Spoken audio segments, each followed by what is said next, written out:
আজ আমার সাফল্যের পেছনে মিহিরের যথেষ্ট অবদান রয়েছে।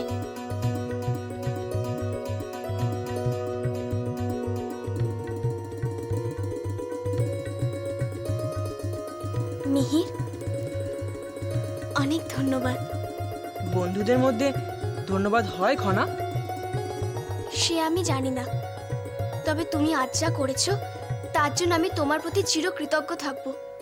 কারণ তুমি সাহায্য না করলে যে আমার আশ্রমে আসাই বৃথা হয়ে যেত।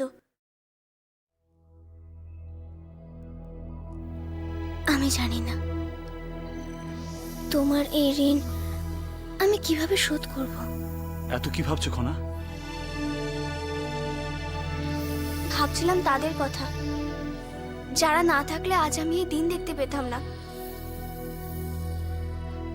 ভাই কাকা, তোমাকেও অসংখ্য ধন্যবাদ। সত্যি কথা বলতে তোমার জন্যই আজ আমি এখানে আসতে পেরেছি।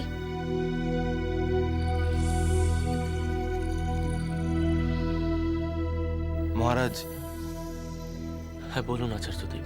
খনার মধ্যে শিক্ষার প্রতি প্রবল আগ্রহ আমি আগেই দেখেছিলাম, কিন্তু তখন বুঝিনি যে শিক্ষাকে ওর জীবনের সমার্থক করে ভেবে ফেলেছে। খনা, আমি তোমাকে বিদ্যাদান করার সুযোগ পেয়ে গর্বিত। তুমি চাইলে আগামীকাল থেকেই এখানে বিদ্যা চর্চা শুরু করতে পারো।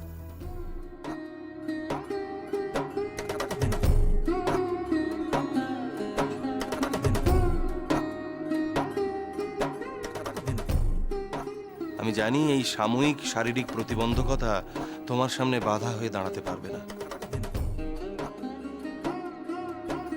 আর তোমাদের সকলকে বলছি,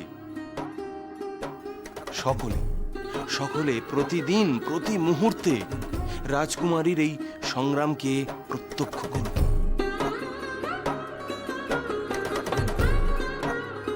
যাতে তোমরা আগামী দিনে ইতিহাসের সাক্ষী হতে পারো এবং প্রতিদিন কিছু না কিছু শিখতে পারো।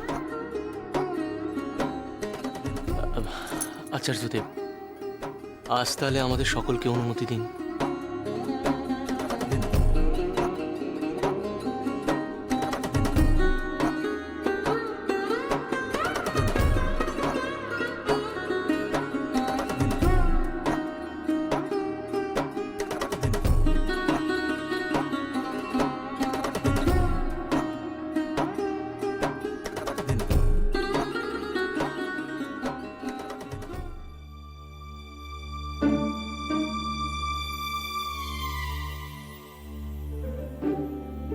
আমি নিশ্চিত খনা যখন একবার আশ্রমে যেতে পেরেছে তখন তাকে আর পেছন ফিরে তাকাতে হবে না।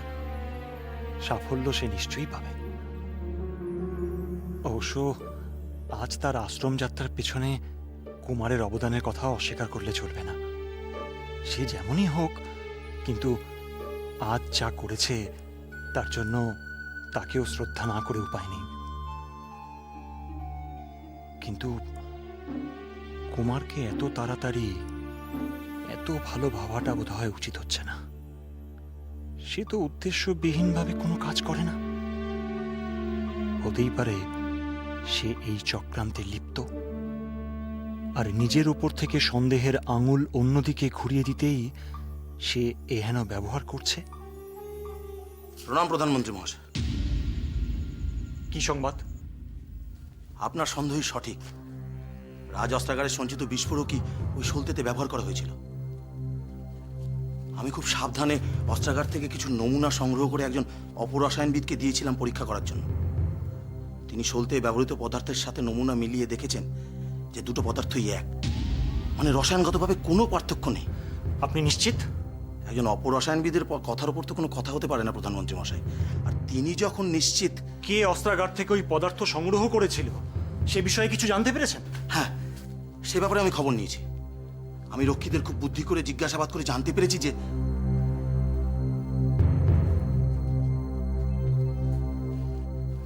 কি হলো? চুপ করে গেলেন কেন? বলুন, কি বলছিলেন? সেদিন রাত্রে আমাদের খাদ্যমন্ত্রী অস্ত্রাগারে গিয়েছিলেন। একটা কথা আপনি পরিষ্কার করে জেনে রাখুন, এর জন্য কিন্তু আপনিও আপনার দায়িত্ব এড়াতে পারেন না। আমার কি করার থাকতে পারে? আপনি সেনাপতি, অস্ত্রাগারের নিরাপত্তার দায়িত্ব সম্পূর্ণরূপে আপনার।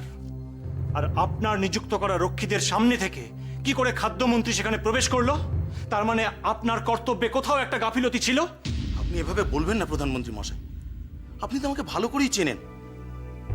আর তাছাড়া রক্ষীরা একজন সম্মানীয় মন্ত্রীকে কিভাবে বাধা দিতে পারে? সাধারণ মানুষ হলে না আটকাতে পারত। অবশ্য এমনটাও হতে পারে যে অর্থ লোভে বা অন্য কোনোভাবে রক্ষীদের হাত করা হয়েছিল। হ্যাঁ, সেটা হতে পারে। ঠিক আছে, আপনি খুঁজে বার করুন সেদিন রক্ষীদের মধ্যে কারা এই বিশ্বাসঘাতকতা করেছে, কারা অর্থ লোভে বা অন্য কোনো কারণে নিজেদের কর্তব্য ভুলে গেছে। আপনি কোনো চিন্তা করবেন না প্রধানমন্ত্রী মশাই, আমি প্রকৃত অপরাধীকে ঠিক খুঁজে বার করবই। প্রণাম। যতবার ভাবি কুমারের সাথে সব ভুলে নতুন সম্পর্ক শুরু করব, ততবার সে বা তার শুভাকাঙ্ক্ষীরা কোনো না কোনোভাবে সেই আশাকে চূর্ণ বিচূর্ণ করে দেয়। আমি তোমাকে ছাড়বো না, কিছুতেই না। আমি তোমাদের আগেও বলেছি, আজও বলছি, বিদ্যা শুধুমাত্র অর্জন করবার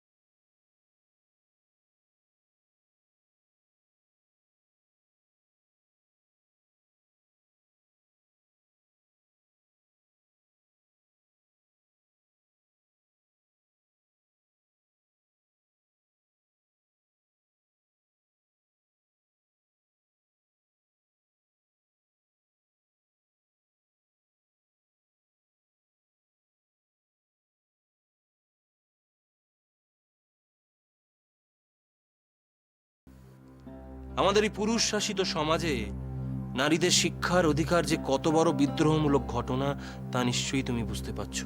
বুঝতে পারছি গুরুদেব। কিন্তু আমার বিশ্বাস কালের নিয়ম মেনে এই বিদ্রোহ অবশ্যম্ভাবী ছিল। দেরিতে হলেও নারীরা শিক্ষার অধিকার পেতে চলেছে, আর তাদের এই অধিকার দিতে খনা অগ্রণী ভূমিকা পালন করছে। তার সঙ্গে চূড়ান্ত অসহযোগিতা করা হচ্ছে, ভবিষ্যতেও হবে। আমার বিশ্বাস ভবিষ্যতে তা ভয়ঙ্কর আকার ধারণ করবে। আপনি আমায় কি করতে বলছেন গুরুদেব? মেয়ের আমি চাই তুমি খনার পাশে থাকো, তার সঙ্গে সঙ্গে থাকো। বিদ্যার্জনের ক্ষেত্রে তুমি খনার থেকে বয়োজ্যেষ্ঠ। আমি চাই তুমি তোমার অর্জিত জ্ঞান, বুদ্ধি, অভিজ্ঞতা খনার সঙ্গে ভাগ করে নাও। সমাজের নিয়ম পরিবর্তনের ক্ষেত্রে খনা যে ভূমিকা পালন করছে তাকে তুমি উদ্বুদ্ধ করো। যথা আজ্ঞা। আর তোমাদের সবাইকে বলছি, তোমরা মনে রেখো, খনা হচ্ছে তোমাদের প্রথম সহপাঠী। সে একজন নারী।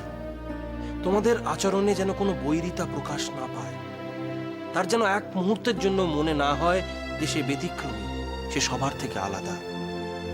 মনে রেখো, ইতিহাস গড়ার ক্ষেত্রে খনার সঙ্গে সঙ্গে তোমাদের সকলের ভূমিকা অপরিসীম। মনে রেখো। আচার্যদেব খনাকে ফিরিয়ে দেবেন না তো? ঈশ্বর, তুমি তুমি খনার স্বপ্ন পূরণে সহায় হও, সাহায্য করো ঈশ্বর। রাজিমা, রাজিমা, খনা আশ্রম থেকে ফিরে এসেছে রাজিমা। ও এক্ষুনি আপনার সঙ্গে দেখা করতে আসবে। সব কুশল মঙ্গল তো?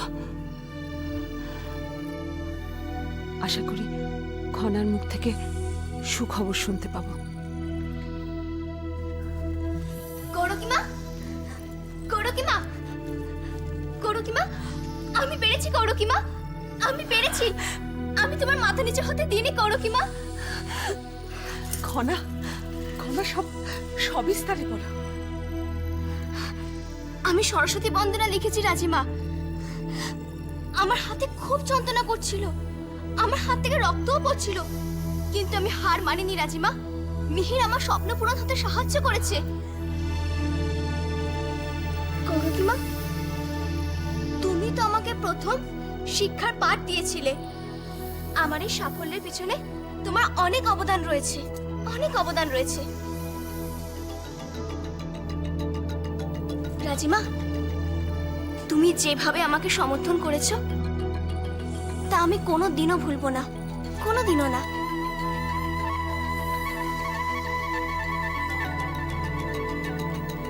আর মা, আমার খাগের কলম ভেঙে যাওয়ার পর তুমি আমাকে নতুন কলম দিয়েছিলে, যাতে কোনোভাবে আমার স্বপ্ন বাধাপ্রাপ্ত না হয়।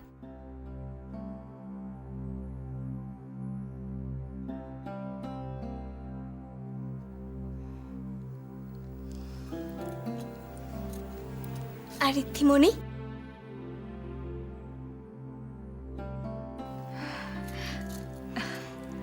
তোমার জন্যই তো আমি শিক্ষার অধিকার লাভ করতে পেরেছি।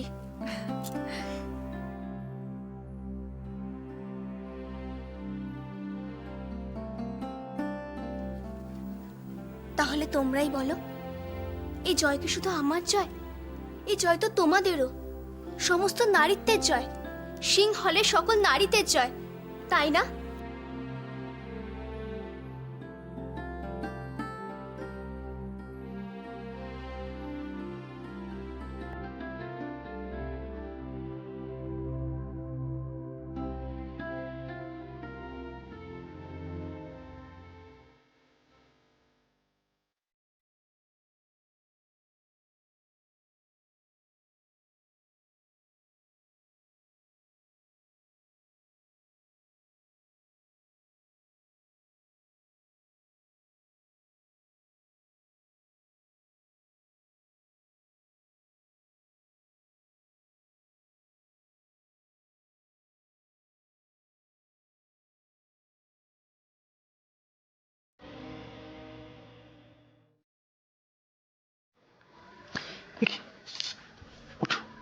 কি করছো? আমাকে স্ত্রীর মর্যাদা দেওয়ার জন্য আমি আপনার কাছে কৃতজ্ঞ। আজ আমি সত্যিই নিজেকে আপনার প্রকৃত অর্ধাঙ্গিনী হিসেবে অনুভব করছি। আমি কি করেছি? আপনি আমার অনুরোধ রেখেছেন, খনার স্বপ্ন পূরণ করেছেন। একজন স্ত্রী হিসেবে আমার যা প্রাপ্য তার সবকিছু আমি পেয়ে গেছি। স্বামী, আমি আপনার কাছে সত্যিই কৃতজ্ঞ। সমৃদ্ধি, সমৃদ্ধি, আমি যা করেছি খনার জন্যে পুরোটাই আমার কর্তব্য বোধ থেকে করেছি। আর তুমি যা পেয়েছো তার জন্য যদি ধন্যবাদ দিতেই হয়, তুমি আমার কর্তব্য বোধকে জানাতে পারো। সে যাই হোক না কেন, আজকে আপনি প্রমাণ করে দিয়েছেন শুধুমাত্র শারীরিক সম্পর্কই কোনো বিবাহের মূল ভিত্তি নয়। পরস্পরের আশা আকাঙ্ক্ষার প্রতি শ্রদ্ধা জ্ঞাপনটাই আসল। ভাই কাকা, ভাই কাকা, আমি তোমাকে কিছু বলতে এসেছি। কয়েকদিন আগে পর্যন্ত ঋদ্ধিমণিকে প্রতারণার জন্য আমি তোমার উপর খুব রাগ করেছিলাম, কিন্তু তুমি আজ যা করেছো, যেভাবে তুমি আমার স্বপ্ন পূরণ করেছো, তার জন্য আমি আপ্লুত। আমি গর্বিত যে ঋদ্ধিমণি তোমার মতন একজন মানুষকে বিবাহ করেছে। ঋদ্ধিমণি, আমি আশা করব তোমরা পরস্পরের প্রতি সব রাগ অভিমান ভুলে গিয়ে তোমরা আবার সুখের জীবন শুরু করবে। ঋদ্ধিমণি, কি হলো, করবে না? ভাই কাকা, আমি চাই তুমি সারা জীবন এরকমই থাকো, এত দয়ালু, এত সাহায্য পরায়ণ, এত মহান।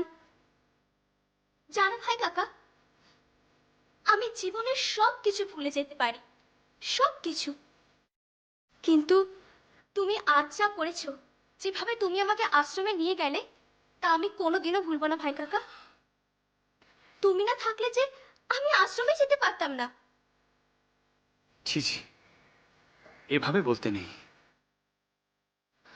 না ভাই কাকা, এটাই সত্যি, এটাই বাস্তব। তুমি আমাকে নতুন জীবন দিয়েছো, আমার শৈশব লালিত আকাঙ্ক্ষা পূরণ করেছো ভাই কাকা।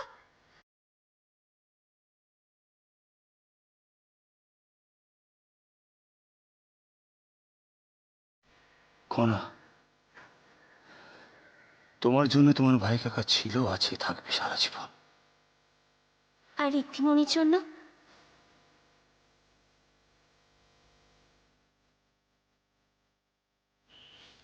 আমি তোমাদের দুজনকেই ভালোবাসি, খুব ভালোবাসি। আমি চাই তুমি আর ভাই কাকা খুব সুখে থাকো, আর আমি খেলার ছলে তোমাদের সাথে সাথেই থাকবো। থাকো না, কে বাধা দিয়েছে?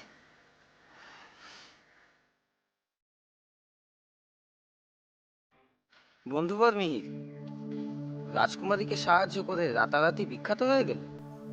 এতে বিখ্যাত হওয়ার কি আছে? আচ্ছা বেশ, ও যখন বলতে চাইছে না, ওকে আর জিজ্ঞাসা করো না। কেন করবো না? আমারও তো জানতে ইচ্ছা করে রাজকুমারীর হাতের ছোঁয়া তোমার কেমন লাগলো। সত্যি আমারও আগ্রহ হচ্ছে। বলো না মিহির, তোমার কেমন অভিজ্ঞতা হয়েছে? বলো মিহির, আমরা সবাই জানতে আগ্রহী। যথেষ্ট হয়েছে। আমি অনেকক্ষণ ধরে তোমাদের এই ধৃষ্টতা সহ্য করে যাচ্ছি।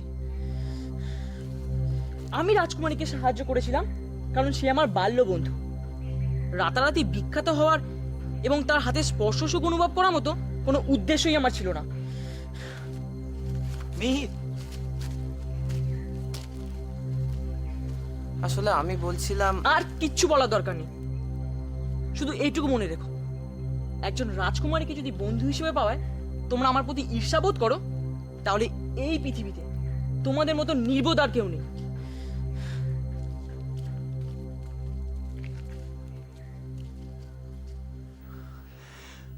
আজ যে আমার কত বড় আনন্দের দিন তা তোমাকে আমি বলে বোঝাতে পারবো না খনা। তুমি সফল হয়েছো, এর থেকে খুশির কথা আর কি হতে পারে? আর যা হয়েছে তা তোমার আর ভাই কাকার কারণেই হয়েছে। তোমরা না থাকলে যে আমি আশ্রমে যেতে পারতাম না।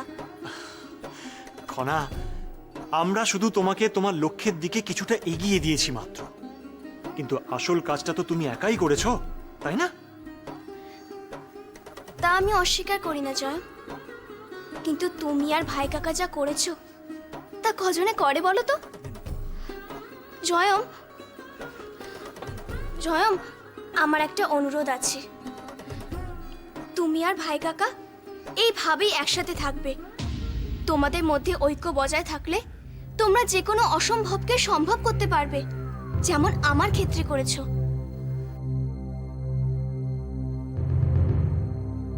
আমিও তো সেটাই চেয়েছিলাম, কিন্তু তা বোধহয় সম্ভব নয়। যদি সত্যিটা তুমি জানতে খনা। জয়ম, কি ভাবছো? ভাবছি আমি যদি তোমার আশ্রমে যেতে পারতাম তাহলে নিজের চোখে তোমার কৃতিত্ব দেখার সুযোগ পেতাম। তুমি যাওনি তাতে কি হয়েছে? আমি তোমাকে সব বলবো। জানো জয়ম, আমি কোনোদিনও কোনো কাজে ব্যর্থ হইনি, কিন্তু শ্লোক লেখার সময় যখন আমি আমার হাতের যন্ত্রণা বোধ করলাম, তখন মনে হলো আমি বোধহয় সফল হতে পারবো না। আর ভাগ্যের সেখানে মিহির ছিল। মিহির? মিহির কি করেছে? মিহিরই তো আমাকে শ্লোক লিখতে সাহায্য করেছে জয়ম। আমার হাত ধরে আমার লিখে যাওয়ার শক্তি জুগিয়েছে। তারপর আমি যখন আমার লেখা শেষ করলাম, তখন মনে হলো আমি সুখের স্বর্গে বিরাজ করছি। আর বাবা মা, ঋদ্ধিমণি, ভাই কাকার দিকে তাকিয়ে দেখলাম তারা কত আনন্দিত। আচার্যদেব কত প্রসন্ন। মিহিরের এই অবদান আমি কোনোদিনও ভুলবো না জয়ম, কোনোদিনও না।